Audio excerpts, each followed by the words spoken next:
Believe it or not. Hey, Taylor Lewan. Yes, sir. If I said just that time that Daniel Jones spent with Kevin O'Connell in Minnesota last year, he figured it out. He solved Daniel Jones. You believe it or not? I absolutely believe it. Right now, Daniel Jones has the highest quarterback rating from anybody in the pocket at this point in the season.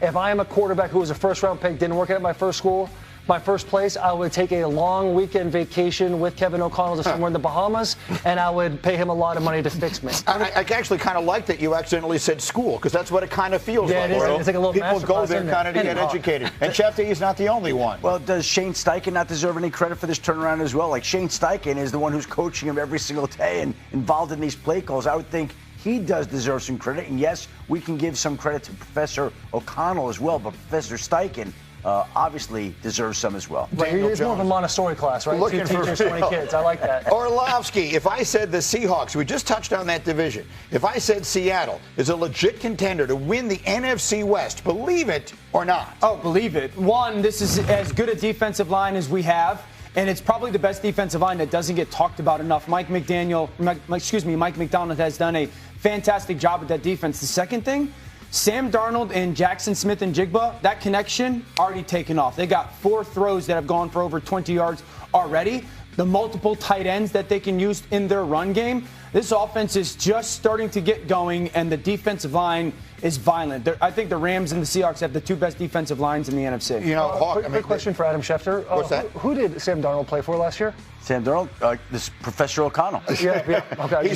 Just checking. He studied at the University of Minnesota. Yeah, University of Minnesota. Like San Francisco, Arizona, and the Rams are all unbeaten. Seattle has 1 loss. It was to San Francisco. That division is stacked. It is stacked. I mean, they have a lot of talent, but more important than the talent, they have incredible coaching. And that's ultimately why that division is so well. It's a good point. All right, Hawk, you got the last one here. If I said, I know the defense is struggling, but Aaron Rodgers can carry Pittsburgh to the playoffs. Do you believe it or not? I still believe it, Greeny, but I'm starting to lose my belief that it'll end in a playoff win, which you have in Pittsburgh typically is mid-quarterback play and a really good defense.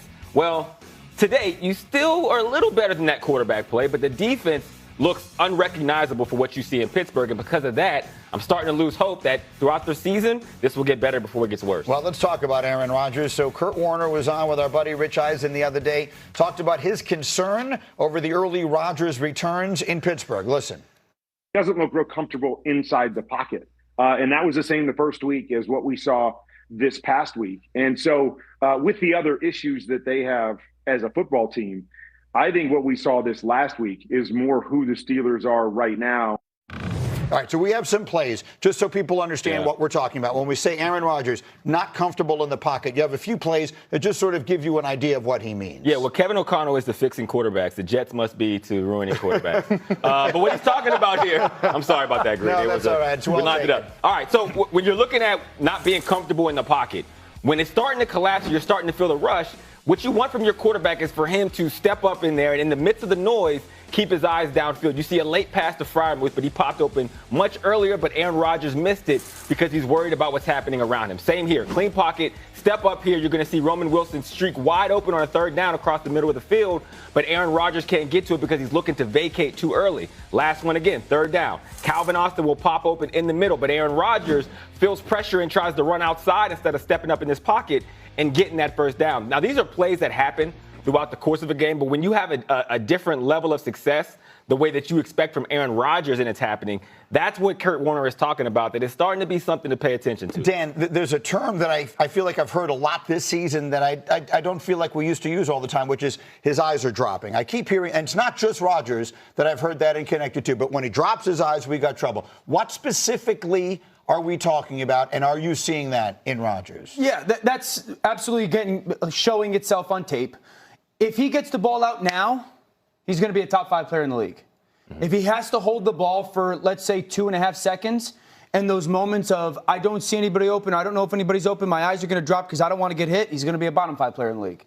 That's just where he is right now. And so I would say this, if you're the Steelers, it's quick game, getting the ball out right now, or play action and trying to protect it. If you think in all those clips that he's just going to be a shotgun drop back quarterback, meaning not getting it out right now or no play action, if you're going to ask him to do that, that's on you.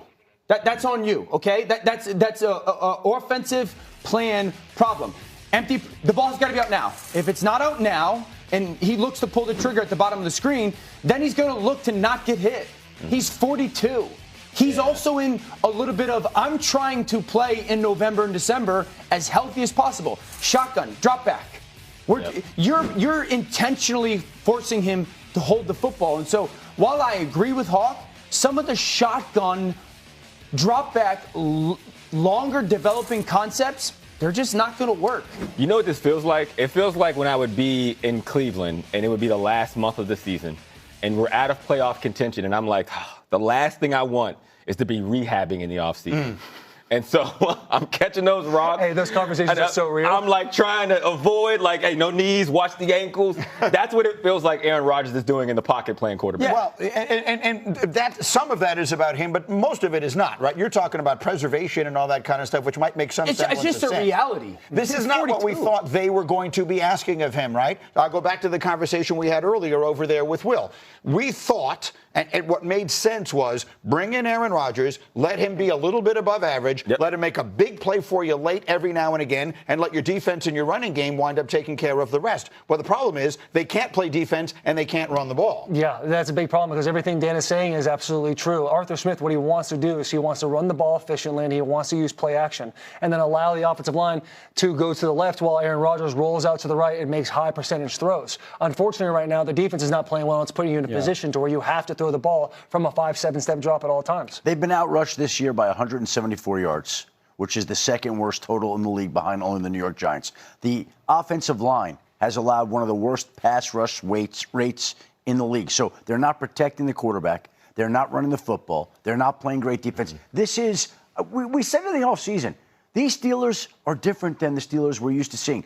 These Steelers in the offseason were aggressive with trades and spending money, which is not what Pittsburgh has done in the past. And these Steelers are different in season, playing games, and the fact that they don't run the football well, they're not protecting the quarterback, and they haven't played great defense. And this is what to pay attention to. Who's going to win out on the battle of what offenses are we going to run?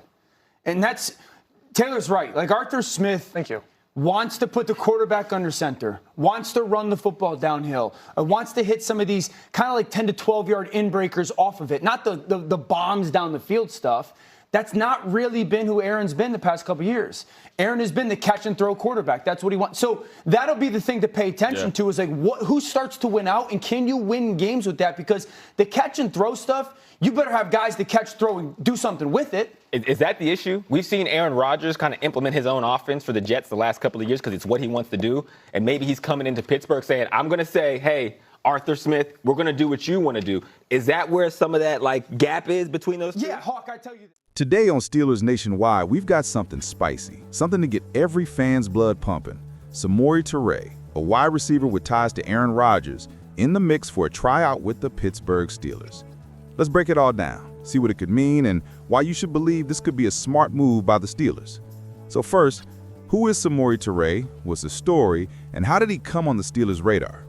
Toure was drafted in the 7th round of the 2022 NFL Draft by the Green Bay Packers after a solid college run. He spent 4 seasons at Montana, where he was a standout, and then transferred to Nebraska, where he had a strong season in 2021. 898 yards on 46 catches, plus a good yards per catch rate. With the Packers, Toure got some experience, played alongside Rodgers during at least part of that time.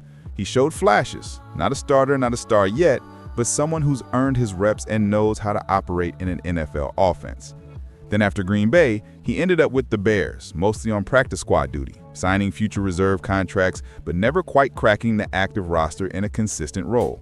He was released, tried again, had some preseason work, but until now, nothing permanent. What's new? The Steelers have hosted him for a workout.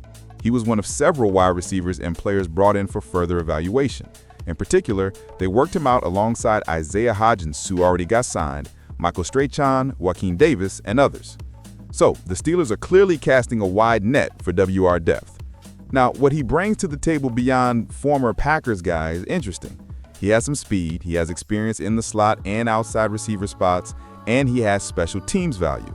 He's got size, about 6'1", around 191 pounds, nice athleticism, 4.48 in the 40-yard dash, good vertical, decent broad jump metrics. So why Steelers' interest makes sense? The Steelers are in need of reinforcement at WR depth behind their starters. With injuries, with the roughness of the NFL schedule, you always want guys who can step in, who know how to run routes, who can catch, and who can help on special teams. Toure may offer a low-risk, high-reward chance. He won't cost like a premium free agent, and if he shows up, practices hard, nails the fundamentals, he could contribute, even if it's just on special teams or as the 4th or 5th receiver. That's valuable. We also saw recently that after a loss to Seattle by 14 points, the Steelers worked out 11 players, including Toure, trying to add depth. That underscores that Pittsburgh's front office is proactive, not waiting for disaster, but seeing where reinforcement is needed. Now, what are the potential challenges? What needs to go right? Toure has yet to show consistent production in regular season. He's bounced around. He needs to show during this tryout and practice that he can beat out competition, that the routes are sharp, hands are reliable. Also, making the special teams roster is vital. If he can do that and show flashes in practice, he might earn a spot, practice squad or even active roster, but nothing is guaranteed. But here's the conclusion, and I lean favorable. Steelers doing this kind of move is smart. Bringing in someone like Toure gives competitive push, keeps the wide receiver room hungry, gives insurance in case of injuries. If Toure can perform, even in limited snaps, he might turn into a diamond in the rough. This is exactly the kind of calculated risk Steelers fans should endorse. Depth, hunger, upside. I believe that with the coaching staff, with the system in place, Toure has a legitimate shot to carve out a role. If I were you watching this, I'd expect the Steelers to keep a close eye on him heading into final roster cuts. Maybe on the practice squad at first, but possibly pushing for active roster if he shows out. All right, Steelers Nation, what do you think? Does Samori Toure deserve a spot on the Steelers roster? Do you see him contributing this season? Maybe special teams, maybe stepping up in the slot or outside? Drop your thoughts below. If you like this breakdown, hit that like button. Subscribe to the channel for more Pittsburgh Steelers news, rumors, and hot takes.